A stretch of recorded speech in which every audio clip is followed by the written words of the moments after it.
Sementara itu, Saudara, penerimaan peserta didik baru PPDB 2024 berbagai jenjang sekolah di Yogyakarta telah berlangsung dan berbagai kendala masih ditemukan dalam proses pelaksanaannya. Selain banyak orang tua calon siswa yang belum paham berbagai tata cara terkait pendaftaran, sistem dan jaringan PPDB juga sering terkendala kelancarannya. Dan untuk mengetahui lebih lanjut terkait hal tersebut, kami akan melakukan Zoom bersama Bapak Suci Rohmadi, Kepala Bidang Perencanaan dan Pengembangan Mutu Pendidikan Dinas Dikpora Daerah Istimewa Yogyakarta. Selamat sore Pak Suci. Selamat sore. Selamat sore. Baik Pak Suci, langsung saja Pak. Ini kita coba evaluasi di hari keempat PPDB 2024 ini Pak. Bagaimana pelaksanaannya? Hari ini berjalan cukup lancar pelaksanaan PPDB sampai dengan ditutup tadi jam 16.00 sesuai dengan regulasi. Memang kemarin di hari ketiga karena perpindahan dari jalur zonasi radius, kemudian jalur PTO dan jalur afirmasi ke tahap yang selanjutnya yaitu jalur zonasi reguler dan jalur prestasi. Memang ada beberapa yang kemarin itu ketika tidak diterima di jalur afirmasi tidak bisa mendaftar, tapi ini hanya berlangsung sampai siang itu di sistem itu. Dan ini kemarin memang di simulasi atau demo sebenarnya lancar, tetapi kemarin ketika di deploy ke sistem kebetulan mengalami kendala, tapi sudah bisa kita antisipasi di siangnya sampai dengan hari ini juga lancar, tidak ada kendala di hari keempat ini. Lancar sampai tadi di pukul 16 sudah ditutup. Baik Bapak Suci, dengan adanya kendala-kendala tersebut, sebenarnya apakah orang tua sudah memahami mekanisme pendaftaran melalui sistem PPDB 2024 ini? Jadi memang sistem secara online ini memang diperlukan perhatian dari orang tua siswa gitu. Jadi kami juga kadang-kala juga menemui orang tua yang datang ke dinas itu sudah terlambat, dan itu tidak bisa kita bantu lagi karena memang jadwalnya sudah sejak awal sudah kita sosialisasikan, maka memang kita pesannya kepada seluruh wali siswa untuk benar-benar bisa menepati jadwal yang sudah ditentukan. Kapan proses verifikasi validasi data, kapan ajuan akun, dan kapan proses seleksi. Nah, seleksinya kan di tanggal 24, tapi masih ada juga masyarakat yang karena mungkin kesibukan atau yang lainnya itu masih belum majuan akun dan yang lainnya. Nah, ini evaluasi yang sudah 2 tahun ini kita lakukan, sosialisasinya sudah cukup banyak kita lakukan, tapi tetap saja masih ada. Ya mudah-mudahan nanti kita lebih meningkatkan lagi dari sisi sosialisasi. Kalau terkait dengan sistem memang kita mencoba memperbaiki karena memang setiap tahun itu ada perubahan kebijakan. Yang tahun ini karena ada kebijakan dari pusat yang berubah, kami harus juga menyesuaikan. Nah, itu memang secara sistem kan nanti juga harus berubah sesuai dengan regulasi yang ada. Nah, ini kemarin kita simulasi lancar, tapi ya kebetulan ketika ketika dipublish, dilakukan seleksi, di awal mengalami kendala. Tapi ya pada akhirnya kita masih bisa mengatasi sehingga proses pelaksanaan PPDB bisa berjalan dengan baik. Baik Pak Suci, sebenarnya apa saja sih error yang terjadi pada sistem PPBD 2024 ini dan seperti apa, kemudian apa akibatnya? Jadi yang error yang pertama sebenarnya waktu di tanggal 24 ya awal itu, kalau itu terkait dengan error waktu verifikasi validasi data gitu ya, pernah. Karena karena kaitannya dengan data server kependudukan, kebetulan kita juga kerjasama dengan server kependudukan, karena waktu itu juga ada error dari sistem, tetapi juga bisa kita atasi tidak begitu lama. Kemudian yang kedua yang kemarin itu yang jalur afirmasi tidak bisa mendaftar di jalur zonasi di tanggal hari ketiga pelaksanaan PPDB ya, di tanggal 26.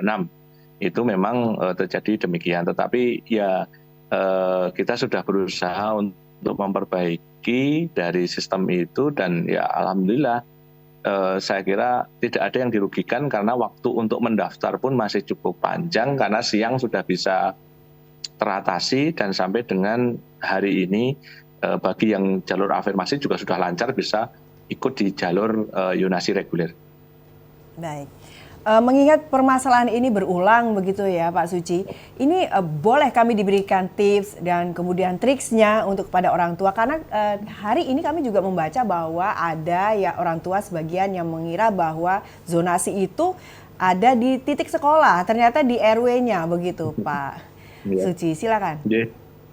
Baik, jadi PPDB tahun ini kan dibagi menjadi 4 jalur ya, jalur yonasi, jalur afirmasi, jalur perpindahan tugas orang tua, dan jalur prestasi. Sementara jalur yonasi ini dibagi 2. Yang pertama adalah jalur yonasi radius. Jalur yonasi radius itulah jalur yang atau bisa disebut sebagai jalur lingkungan sekolah, artinya jarak dengan tempat kediaman dengan sekolah tidak terlalu jauh. Nanti kita mengukur radius itu dari titik pusat sekolah yang sudah kita sepakati titik koordinatnya dengan sekolah. Kemudian bagi di kecamatan padat nanti ada tambahan 100 meter, kalau yang di kecamatan tidak padat tambahnya 200 meter. Jadi paling jauh itu radiusnya sekitar 329. Sekitar itu 330 itu paling jauh dari jalur radius sekolah. Itu kuotanya 5% saja. Kemudian yang yonasi reguler itu memang kita sudah menentukan yonasi berdasarkan titik pusat kelurahan ataupun kelurahan di Jogja ke 6 sekolah terdekat. Yang terdekat 1, 2, 3 menjadi Yona 1, yang terdekat nomor 4, 5, 6 jadi Yona 2. Kemudian Yona 3 adalah seluruh sekolah yang ada di daerah istimewa Yogyakarta. Jadi ada 3 yonasi. Nah, dalam sistem yonasi itu nanti seleksinya adalah nanti Yona 1 akan mengalahkan Yona 2, Yona 2 akan mengalahkan Yona 3. Begitu secara seleksi secara sistem. Kemudian kalau jalur afirmasi diperuntukkan bagi mereka yang dari keluarga tidak mampu dengan dibuktikan ikut di dalam program pengentasan kemiskinan, baik itu sebagai peserta Kartu Indonesia Pintar ataupun terdaftar sebagai data terpadu kesejahteraan sosial, ataupun juga dia kalau di kota misalnya pakai KMS, di Sleman pakai KKM, Kartu Keluarga Miskin atau Kartu Keluarga Rentan Miskin. Kemudian yang PTO itu diperuntukkan bagi mereka yang karena orang tuanya pindah tugas dari luar DIY ke dalam DIY dengan kakak masih luar DIY, bukan kakak dalam DIY. Kalau kakak dalam DIY ya pakai yonasi, tapi ini masih kakak luar DIY. Kemudian karena ini umurnya hanya 1 tahun surat mutasinya. Nah, kemudian itu 5% saja kalau yang PTO, kalau yang afirmasi tadi 20%. Kalau yang terakhir yang jalur prestasi 20% dengan syarat memang nilai gabungannya adalah 300. Nah, hasil dari evaluasi terhadap beberapa hal PPDB tahun ini, dari hasil evaluasi tahun lalu itu yang pertama memang terkait dengan masih banyaknya keterlambatan orang tua di dalam rangka mengakses informasi sehingga kadangkala tahapannya terlambat.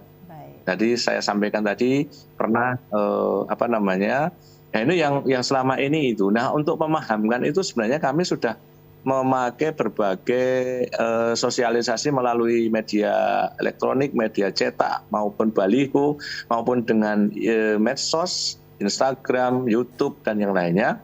Tapi yang memang perlu diperhatikan bagi orang tua yang mau memasukkan anaknya ke jenjang SMA, SMK di Jogja, betul-betul membaca petunjuk teknis yang sudah kita susun dengan contoh-contohnya.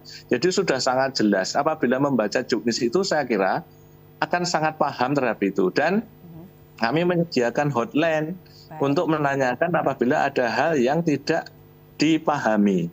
Supaya apa? Supaya nanti dalam pelaksanaannya tidak bingung ataupun ataupun sekolah juga kita sudah sampaikan untuk bisa menerima keluhan masyarakat terhadap proses pelaksanaan PPDB ini untuk dibantu itu. Baik, Pak Suci.